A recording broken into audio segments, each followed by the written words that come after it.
Hello everyone, I am Shubham Agrawal, Company Secretary and Insolvency Professional. Today my video is on Supreme Court Landmark Judgments, IBC 2016. So first case, let us discuss Mercury Bank Limited versus Shilpi Cable Technologies. The decision of Supreme Court is given on 15th December 2017. इस case में McQuarrie bank एक operational creditor था, he was appellate also, and उत्तम Galva metallics एक corporate debtor था जिसका पैसा जो अपना पैसा चुका नहीं रहा था, and he was respondent. So इस केस में क्या हुआ, let us discuss. Corporate debtor, जैसा कि मैंने अभी बताया आपको, Uttam Galva Metalics defaulted in the payment amounting to rupees approx 43 crore as per given in this chart. Corporate debtor Uttam Galva ने पेमेंट करने में डिफॉल्ट किया. So Macquarie bank operational creditor था, पैसा मांगता था, and it was the foreign company. Statutory notices was sent to the Uttam Galva under section 433 and 434 of companies act 2013.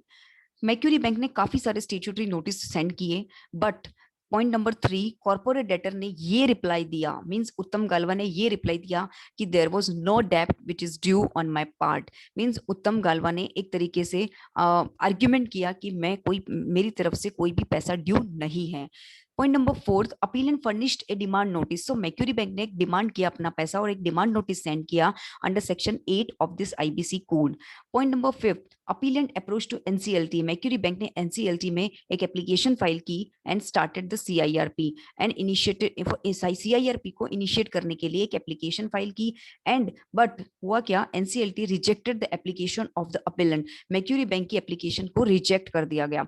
किन reasons पे रिजेक्ट किया गया? दो ग्राउंड्स थे. एनसीएलटी ने दो ग्राउंड्स पे मैक्यूरी बैंक की एप्लीकेशन को रिजेक्ट किया. Point number 1, application is incomplete. Macquarie bank की एप्लीकेशन को इसलिए रिजेक्ट किया क्योंकि उन्होंने सेक्शन 9 सबसेक्शन 3 सब क्लोज सी में एक सर्टिफिकेट कंपलसरी होता है फ्रॉम द फाइनेंशियल इंस्टीट्यूशन कि आपके पास अभी तक कोई पैसा नहीं आया है एंड देयर वाज नो डेब्ट which is paid by corporate debtor. So वो अटैचमेंट मैक्यूरी बैंक ने अटैच नहीं किया था because it was not convenient for it. उसके लिए वो कन्वीनियंट नहीं था. एंड पॉइंट नंबर 2, उत्तम गाल्वा ने कहा कि मेरी तरफ से कोई डेप्ट ड्यू नहीं है. तो एनसीएलटी ने कहा कि this is the case of existence of dispute. So अगर जहां डिस्प्यूट है वहां सीआईआरपी स्टार्ट नहीं हो सकती है. So NCLT rejected the application of Macquarie bank. Point number next, Macquarie bank ने एनक्लेट में एक अपील फाइल की, बट एनक्लेट ने सेम डिसीजन दिया और मैक्यूरी बैंक की एप्लीकेशन को, सीआईआरपी की एप्लीकेशन को रिजेक्ट कर दिया. On which grounds, let us discuss. Point number 1, same ground, mandatory attachment is not given by the Macquarie bank. NCLAT ने कहा कि मैक्यूरी बैंक ने मैंडेटरी अटैचमेंट्स को अटैच नहीं किया है. A certificate from the financial institution that no डेब्ट has been paid by corporate debtor. Okay, and point number 2, demand notice which was furnished by the lawyer of the Macquarie bank. NCLAT ने कहा कि जो demand notice दिया गया है वो lawyer ने साइन किया है and it is not feasible. So NCLAT ने सीआईआरपी की पिटीशन को रिजेक्ट कर दिया. तो Macquarie bank filed appeal in the Supreme Court. So Supreme Court ने क्या जजमेंट दिया? Finally, Supreme Court decided that point number 1, the requirement of certificate is not necessary. Supreme court ने ये क्लियर कर दिया कि certificate which is required under section 9 subsection 3 subclause C of IBC 2016 is it is directory, it is not mandatory.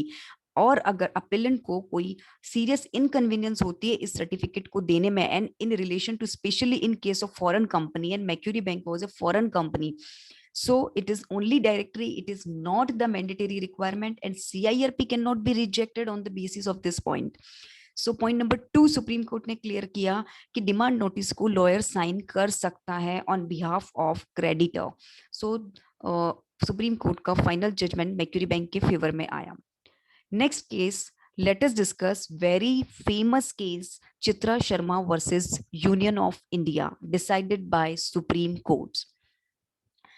इस case में Chitra Sharma was appellant and Union of India respondent.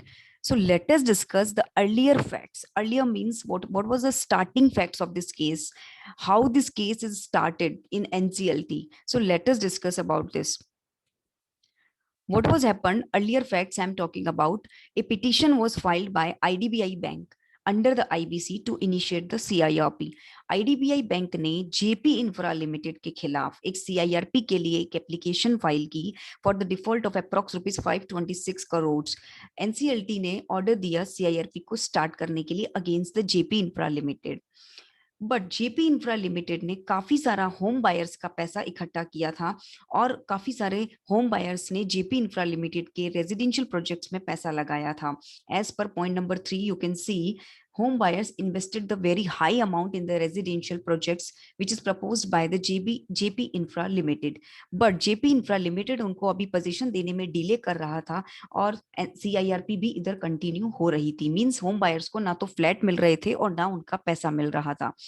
Point number 4, home buyers के सामने सबसे बड़ी परेशानी ये थी कि उनका CIRP में कोई लोकस स्टैंडी नहीं था, कोई अधिकार नहीं था कि वो अपना पैसा क्लेम कर सके. वो चाहते थे कि इस तरह के प्रोविजंस को अल्ट्रावायरस डिक्लेयर कर दिया जाए IBC के प्रोविजंस को.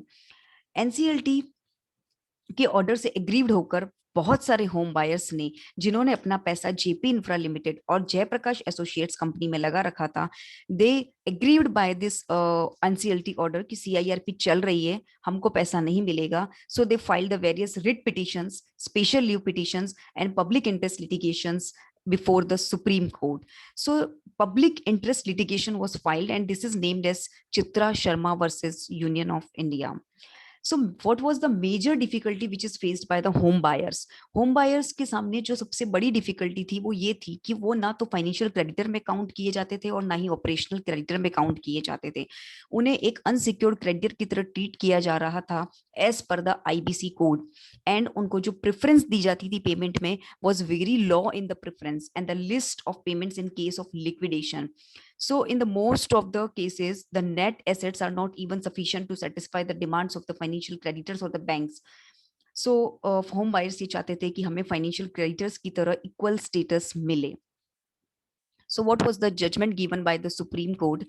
Supreme Court ने ये clear किया कि सुप्रीम कोर्ट ने NCLT ने जो ऑर्डर दिया उस पर स्टे लगा दिया. जो CIRP चल रही थी उस पर स्टे ऑर्डर पास किया on 4 September 2017. And next supreme court ने ये कहा कि ये CIRP चल रही है, अगर जेपी इंफ्रा लिमिटेड सारा पैसा फाइनेंशियल क्रेडिटर और ऑपरेशनल क्रेडिटर को दे देगा तो होम बायर्स के साथ में इनजस्टिस होगा. तो इस इनजस्टिस को रोकने के लिए सुप्रीम कोर्ट ने इस CIRP को कैंसिल किया और रिवाइवल करने का ऑर्डर दिया under article 142 of constitution of India में. सुप्रीम कोर्ट के पास ये पावर है कि कंप्लीट जस्टिस के लिए पूरी CIRP को कोई भी किसी भी तरीके की डिक्री या ऑर्डर पास कर सकती है. So Supreme Court decided that and ordered that the whole CIRP process should be revived and fresh expression of interest should be invited and the COC should be reconstituted and the fresh bids should be invited.